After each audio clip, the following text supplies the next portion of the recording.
1 second, Brother Mark. It says we're going live. I'm waiting on notification. Alright. Excellent. Boom. Just like that, Brother Mark. I want to thank everyone for tuning in for a special edition of Off the Record this evening. We have a great guest, Brother Marc Muhammad, who's taking time out of his busy schedule to discuss with us the early days of Islam in Boston and in Washington, D.C. Assalamu alaikum, Brother Marc. Walaikum salam, sir. Yes, sir. Bismillah ar-Rahman ar-Rahim. In the name of Allah, the beneficent, the merciful, I bear witness there is no God but Allah. I bear witness to Muhammad, his servant. The Honorable Mr. Farrakhan is the national representative of the Most Honorable Elijah Muhammad in our midst today. Assalamu alaikum. Alaikum salam, Brother Marc. Thank you, everybody, for watching. Thank you for checking in, Brother Jamari, and thank everyone else for watching as well. Brother Marc, when did you first hear the teachings of the Most Honorable Elijah Muhammad? I first heard the teaching of the Honorable Elijah Muhammad back in 1975, 76, 77, just as I was about to leave high school. And we met a brother that we grew up with in Roxbury, Massachusetts. We lived on one street. His family lived on another street, Brother Rodney Muhammad. And he introduced it to my brother John.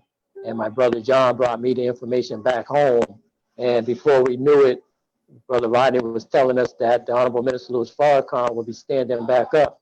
And we hadn't really been fully introduced to Islam yet, so we didn't know what this was all about. But we quickly started to learn about the Honorable Elijah Muhammad and the Nation of Islam. And we had visited even the mosque on Intervale Street just so we could see what it was all about. And it was about, had just went through the change too. Was going through the change that had happened when the Honorable Elijah Muhammad had left us. So we were learning right in that whole transitionary period about the nation, but at the same time, we were being told that the minister was going to stand back up because Brother Rodney, I believe, had been watching really closely to what had been happening at the time, and he knew from, I guess, experience that the minister was going to stand back up. So he would tell us this, and then lo and behold, for lack of a better words, the Honorable Minister Louis Farrakhan did stand back up, and he started, as we know it, the study groups all across the country, and including Boston and Roxbury, Massachusetts. Yes, sir. Yes, sir. Praise be to Allah. And how long was it before you got to meet the Most Honorable Minister Louis Farrakhan? Well, I believe it wasn't too far after that. It was in probably 70, late 77, 78, when he visited, since Boston is his hometown. Yes, sir. Yes, sir. And his mother, Sumaya Farrakhan, and his uncle, Brother Samuel, lived in Boston. And I used to actually cut Brother Samuel Farrakhan's hair before he, left and went on to Allah. And I would give him rides home too. And the sisters were responsible for taking care of Sister Sumaya Farrakhan, who lived around the corner from a church, the Grand Mesa Cathedral, which the Honorable Mr. Louis Farrakhan actually had spoken several times. And they actually had a women's event around the corner from there in a large building that the minister spoke in. But he would come and he would sit with us in the home of Sister Karima, who was Sister Doris at the time, Sister Doris Tillman, and her wonderful husband, Brother Kareem, who passed on. Brother Walter was the slave name, but they are the ones who allow for the Honorable Minister Louis Farrakhan to come in and to open up the study group in their homes. So it was Sister Karima, Brother Walter, or Brother Kareem. They and their wonderful family started the study group in their homes on it was actually on Moreland Street, and then they moved over to Walnut Street, which is around the corner from the house where it's really there's a placard outside of the house for Malcolm X in this house around the corner. So it's a very historic little area if you're from the Nation of Islam and you know where that house was that the Honorable Mr. Farrakhan had the study group in Sister Karima's home. So we would meet. And I believe the first time that he came was on Moreland Street, and he met and he called, the believers together. And we were one, I think, of two different study groups going on at the time. And we didn't know that the other one is existing. They didn't know we were existing. But at a certain time, you know, he would bring them together. And and then we joined study groups and eventually became the mosque under student minister emeritus Don Muhammad. But at that time, we're at Moreland Street, Sister Karima's home, and I'm really saying her because she was really instrumental in leading the study group. A very spiritual sister. Brother Kareem was too. But Sister Karima had a really great hold on the teachings and the Bible. Brother Walter was more in charge of the men, like our first student captain at the time. So in the home, the minister would come and visit with us. And I remember one time explicitly, we were sitting around the table and we were introducing ourselves. And I believe this was the first time that we had met him. And when I mentioned my name, Mark, and my brother's name being John, he said, "Well, brother," he said, "your mother must have been thinking about scriptures when she named you." Yes, sir. I Yes, said, sir. "Oh, praise." I was like, and it always stuck with me, even to this day. That was when I was like probably 17, 18, 19 years old. Hmm. Now I just celebrated my 60th birthday. So Praise God. that thought, all praise to to Allah, has stayed with me for that long a time because it was so instrumental in me being connected to the scriptures that I knew nothing about until I met him.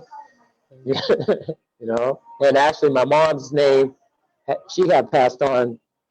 She passed in 1996, but her name was Ruth. So that's God. another name from the Bible. So it was very interesting piece of history there. Excellent. Yes, sir. And once once the minister would come in and out, when did you all start to establish like a building and get like a title or a number, or like how did that, what was the process in that?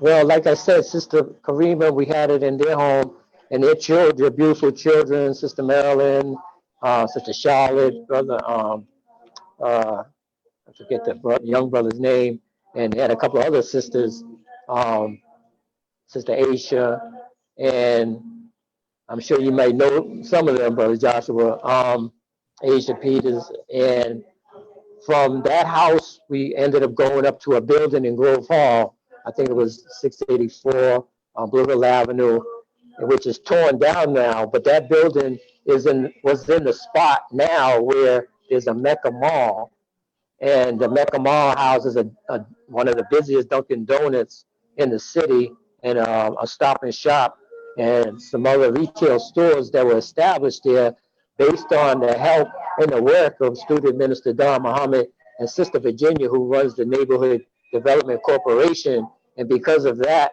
work of the minister and Sister Virginia, they established that Mecca Mall. But on that spot was a spot where the study group, one of the first buildings that we established after coming out of the home. And then from there, I think we eventually moved down to the Shelburne Center in Roxbury, which is a very busy recreational center, is well known. Anybody that lives in Roxbury knows where the Shelburne, but it was renamed after a sister named uh, Harris, and her son, Brother Charles, ran the cable station for us for many, many years. He may still be connected to the BNN cable now to run the programs of Honorable Minister Louis Farrakhan. But it was her son that has helped establish the cable station. But his mom, that place was named after her. So it was a very important piece of history.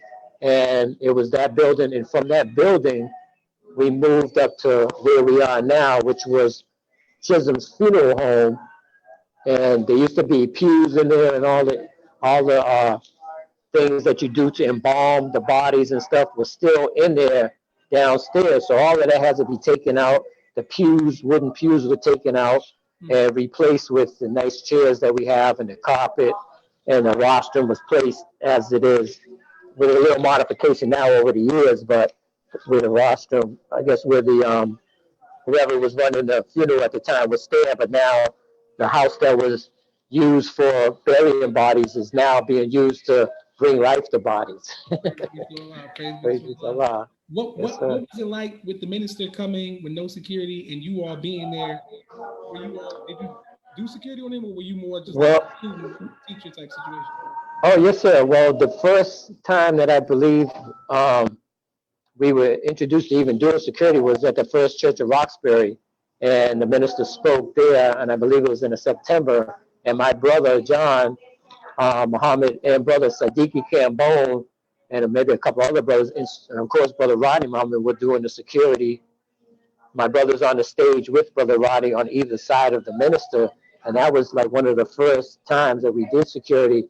And also brother Hamza, who was brother Eric Strata, the nephew of Minister Don Muhammad, he was very important in being in charge of the security when the minister came in a couple of years later.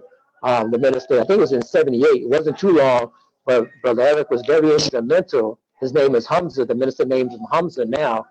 And when the minister came to, which was Boston State University at that time, now it's the Mass College of Art. But at that time, the minister came and spoke there, and we were on security there too as new fruit in the nation. So that was the new experiences for us doing security. Yes, sir. Praise be to Allah. How did you end up in DC? Well, when I got married in 1984, I believe it was, I met my wife. That was my first wife on the job. The same job I met Sister Mary Alice on that same job, and I had invited Sister Mary Alice out to the study group, and she came out, and that's how she got connected. Sister Mary Alice being the cook, personal cook of the Honorable Oh, Minister okay, with yes, sir. Farrakhan. Yes, sir. Yes, You sir. know, I'm not trying to blow my own horn, but I'm the one that invited. She was my fish. And her niece, sister, or cousin, Sister Darlene, who's out in Springfield now, who's still a member of the study group out there. But I met my wife on that job, and we got married, and we were blessed with 3 children. And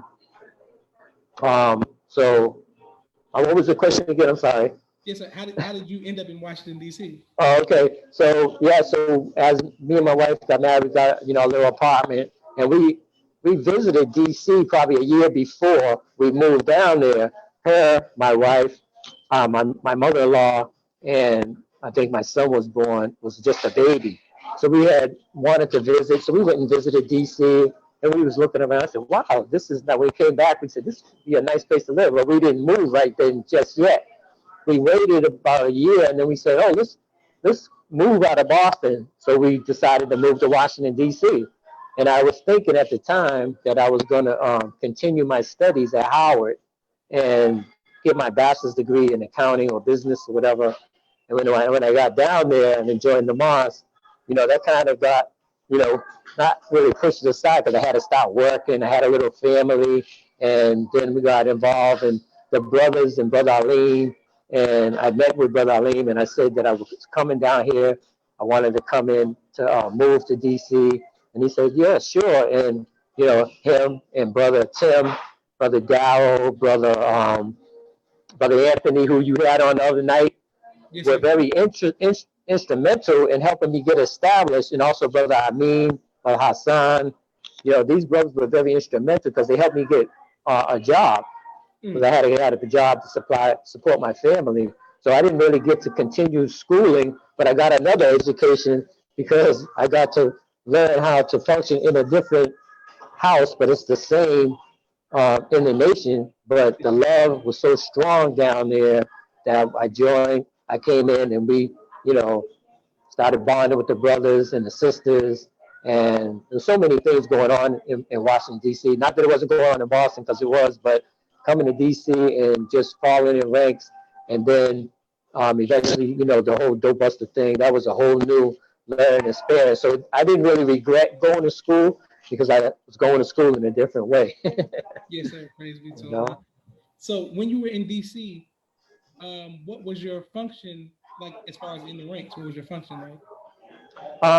Well, I think kind of immediately, because I was there for 6 years, which seemed like a lifetime. Mm. And as I fell into the ranks, I got on the drill team because I was, always a good driller, as you know. as Yes, sir. yourself is, under under Brother Dell, the DI, and Brother Aleem allowed me to come into the ministry class also. Hmm. So coming into the ministry class, I was able to go out to like Raleigh, North Carolina, go out to Durham and help set up the study groups down there. Also with Brother Anthony, we helped set up the study groups. I don't know if they're still going on in Alexandria, Virginia, and Arlington, Virginia.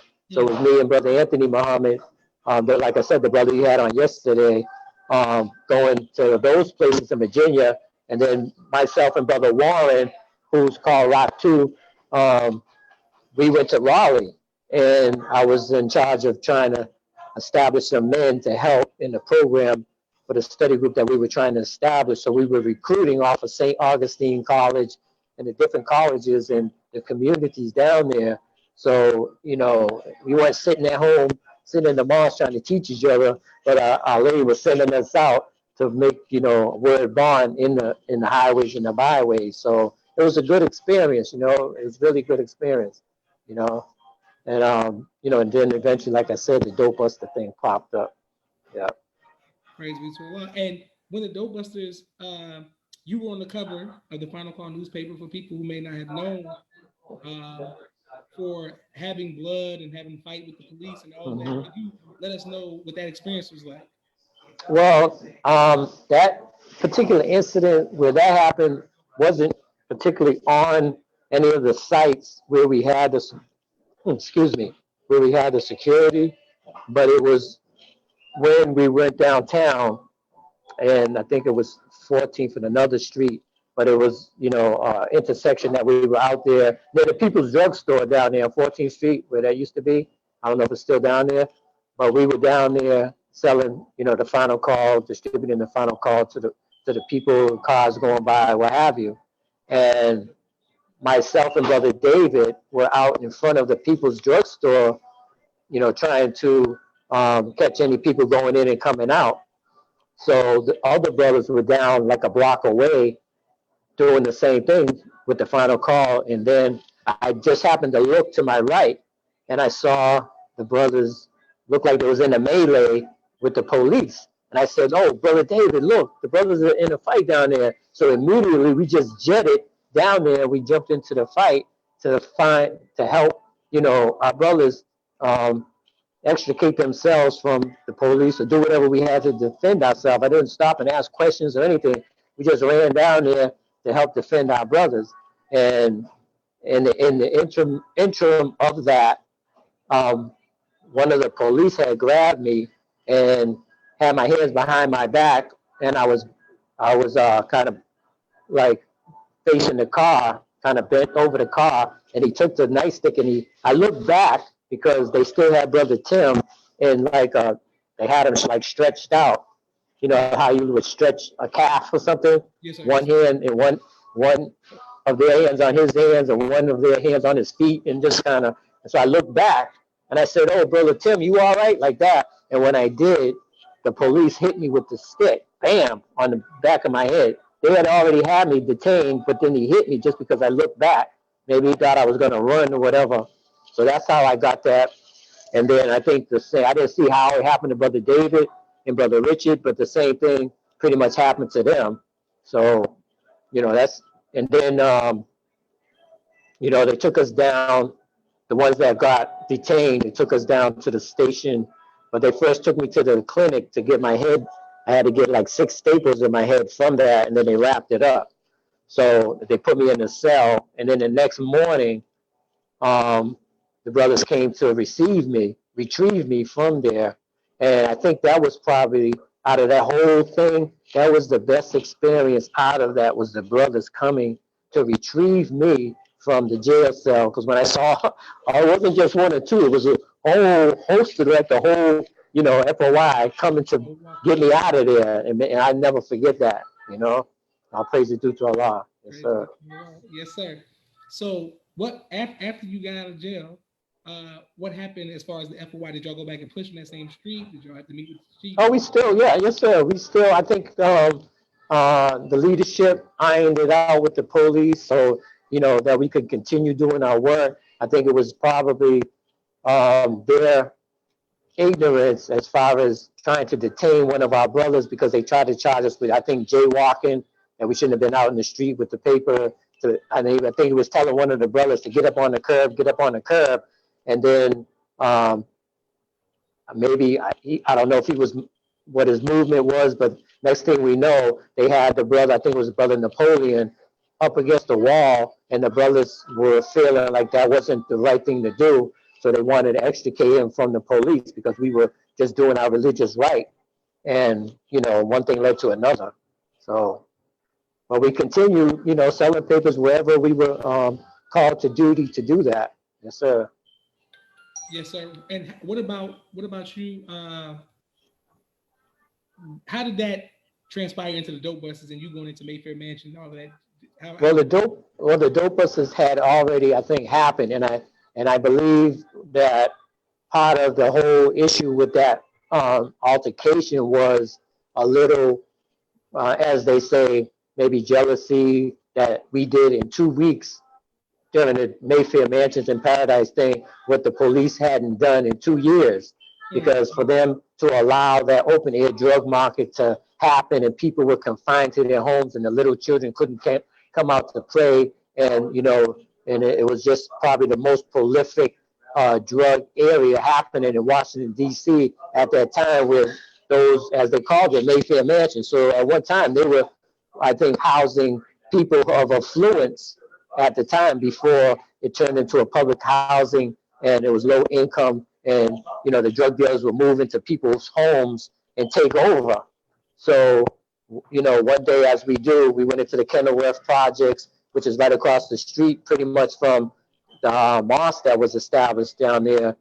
And we were doing our due diligence, going out with the final call, and the people noticed, as Brother Richard says in his book that he has written about the Dope Busters, he puts it in there that we were going in there just to do what we normally do, passing out the final call, knocking on doors, and the people noticed that when we came in, that the drug dealers scattered, they disappeared.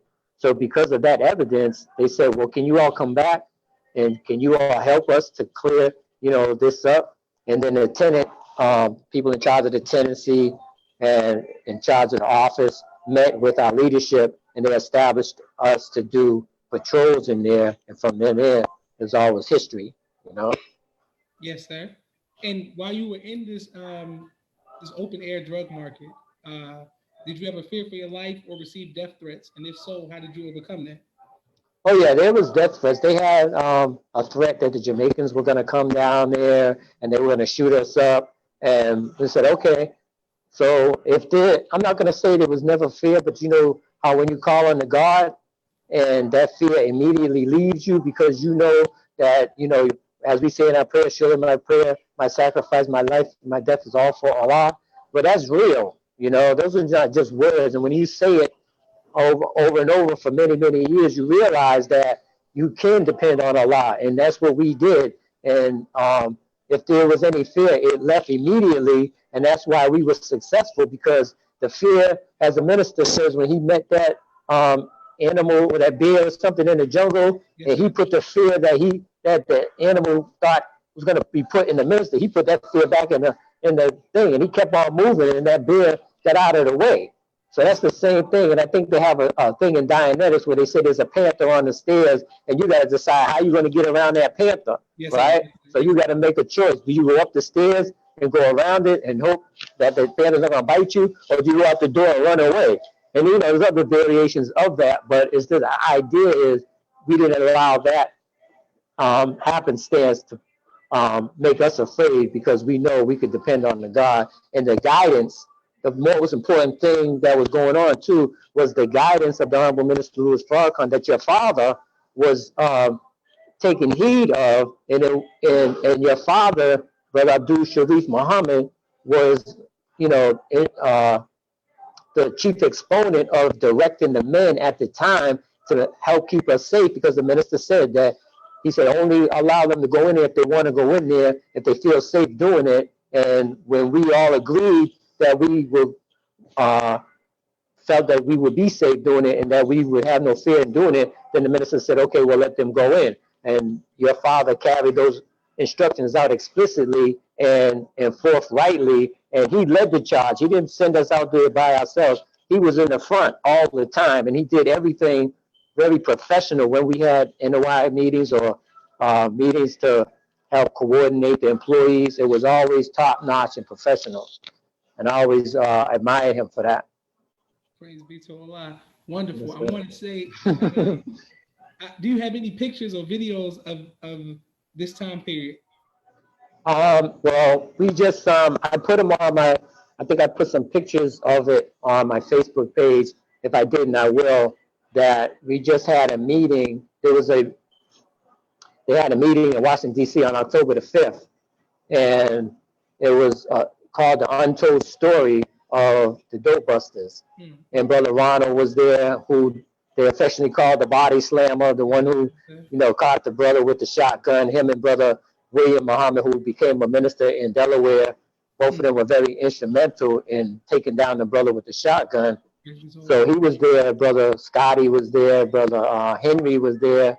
Brother Amin was there, and Brother Hassan was there videotaping the whole event. So they're going to edit it and then, distribute it. And then they want to continue that piece, the untold story, and bring it to other different cities. And Brother Henry did a collage that he put up, and I took pictures of it, and I want to post it, if I haven't already, on Facebook, because they're pictures, like you said, you saw me in the article with my head bandage, and they also in Brother Rich's book about the Dope Busters, the same pictures and us receiving the Dope Buster pin. But he did a collage of the incidents in Mayfair, and he did a collage of, different things that happened during that time. So it's all, photographed, and I have pretty much those same pictures. Yes, sir. Praise be to Allah. Wonderful. I want to say that this podcast episode is brought to you by my sister Miriam's book, ABC I Love You, on Amazon, and a coloring book. My brother, Muhammad, and his business partner, Jamal, with Yes, Streetwear. sir. They have a video production company. If anybody who's watching who needs some video production done, reach out to them. Yes, Also, sir. my second book, which is a children's book, Cleopatra, is on Amazon. And if you all would like me to promote your business, let me know. Oh, yes, sir. Yes, sir. J Imagination on Cash App or inbox or text me. I just had to get a quick commercial break, Brother Mark. Yes, sir. Yes, sir. Brother Mark, Yes, what sir. has been your greatest trial since you have been in the nation, and how did you overcome that? I think the greatest trial was I had went through a period where I got divorced, and I had lost a very important job, and it was very kind of painful for me, painful for my children, and extricated myself from that. But because of the teaching of Elijah Muhammad and Minister Louis Farrakhan and the study guides, self-improvement study guides, the Holy Quran prayer, fasting, I was able to work through it, and that's why it's so important that we have these things, because, we have something to depend on. Just like the minister introduced the Dianetics to us as a tool that we can, get rid of some of the engrams that have been lodged in our subconscious or reactive mind. Yes, And sir. that as we attach, as we as they say, the only way out of it is to go through it. So that too, is very important, because you got to learn how to go through things. The only way to get through it, to get out of it, is to go through it. So I went through it, but on the other end of it is a more measure of peace, because I remarried, and a beautiful wife, Sister Talisha Muhammad, and she has children, I have children from my first marriage, but we're bonded as a family now. So I don't say stepchildren, she doesn't say stepchildren. Her children are my children are her children. We're one just big happy family. But it's just still lingering pain from that particular part of my life, that it will always probably be there. But there's peace between me and my ex-wife, and and my children. They're working through it. Praise be to And I Allah. thank them. I thank them all for it. Yes, sir. What has been your greatest joy since you've been in the nation? My greatest joy is those marriages, and I must say, having the children from that marriage, because it gives me a greater responsibility to myself and to my community and to them. And it's not just, you learn it's not just about you, that you have something that you have to pass on as a legacy to someone else, whether it's your children, whether it's your community, whether it's people at school, you know. So I always say to myself, and I thank Almighty God Allah for having, you know, and I'm sure you feel the same way. Your father feels the same way. I have the most beautiful children that could ever be on the planet. You know, they're strong, they've accomplished, and they're smart, and they're humble. You know what I mean? So, and that's for both sides. You know what I mean? I mean, and from my children that have joined on to my family from my wife's side, my present wife's side, they all have the Muslim spirit because that's how they were raised. You know. Yes, sir. Wonderful. Yes, sir. Hmm. What do you want your legacy to be? That I Well, you know, that's a good question because our minister, student minister Randy Muhammad in Boston, who has now taken the helm after student minister, and I like to really say after because student minister emeritus Don Muhammad is still on the scene. Yes, sir. He'll Yes, always be my minister. yes, But sir. Brother Randy has stepped in, is stepping into his shoes, and he's doing a wonderful job. He's a very gifted speaker, and not just a speaker, but he's a community advocate in the nation. He's always out with the 10,000 Fearless. He's always present at the mosque in the study group, in the FOI class, always imparting the wisdom that he has received from the Honorable Mr. Louis Farrakhan and his direct teacher, Minister Don Muhammad. And um, I think something that he said, Minister Randy has said was, and it sticks with me, is that wouldn't you like to know that you were in the time of Malcolm X, or you were in the time of Martin Luther King, or you were in the time of the Honorable Elijah Muhammad, or you're in the time of Minister Louis Farrakhan, the Honorable Minister Louis Farrakhan, but not that you were just, and I'm paraphrasing, but not that you were just in the time, but that you helped these men do what they have done in the world, and even Marcus Garvey. Not just being in the same period of time, but did you help, you know, not just stay on the sideline? Did you help in that mission? So my legacy would be that not only was I in the time of the Honorable Minister Louis Farrakhan, or in the time of the departure of the Honorable Elijah Muhammad, but I had my hand on the plow. You know, like Minister Don had a picture of two donkeys going either way with a rope in between them, and he said, "This, you know, I forget the saying, but you can't make no progress. Both of y'all pushing, opposite ways. You got to push together the same way." So I feel, great, humble that I was able to meet the Honorable Minister Louis Farrakhan. I was able to meet your father, who was a great helper of the Honorable Minister Louis Farrakhan, but Abdul Sharif Muhammad and his lovely wife, Sister Sharifa, and your brothers and sisters, and and got to know you, brother. You know, I always think when I see you so much now, but I always remember you got another brother, brother Will, Yes, right? yes, sir. Yes, sir. Who I met before you because you were real young. We used to take you to karate school, so, so I remember that. I'm not trying to tell everybody you got skills, but